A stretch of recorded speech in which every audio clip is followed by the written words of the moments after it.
Black experience. I think that most of you in here, even if you are not Black, have heard of the Black experience. You know something about that. The Black experience is really born out of what I would call a unique scar, a unique historical scar that African Americans in this country have. It doesn't matter if you are sitting in here right now and you're 19, or you're sitting back there at the ripe age of Chip. African Americans in America have a unique historical scar, and that scar comes from slavery and legal segregation. And that scar is unique because nobody else has ever felt that, just the African American community. So we have to pay attention to that as business owners and as people that are working in stores. We have to understand that they have a unique scar. You might also call it a massive chip on their shoulders, okay? A massive one, and that's okay. One of the other things that really factors into this Black experience that I brought up is daily discrimination. This can be really difficult for people that are not Black to understand. If you are not walking around in Black skin, you don't have a clue what this type of discrimination is like.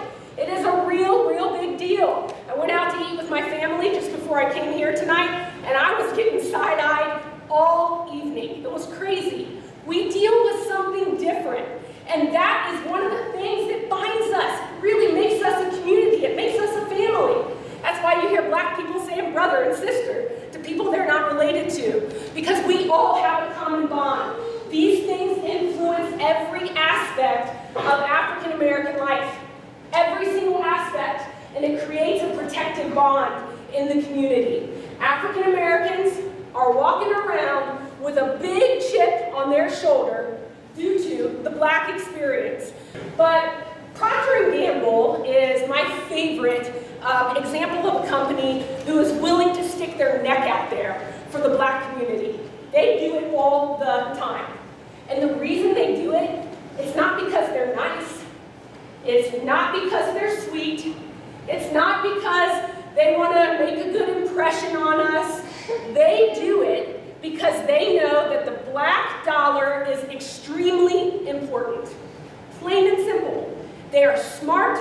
They are really good at crafting messages that are really targeted toward this particular community. All right, so as you saw there, Procter & Gamble had no problem taking a huge stance on a very questionable, worrisome topic that was going on in popular culture, and that is the mistreatment of the African American community by police officers and in general.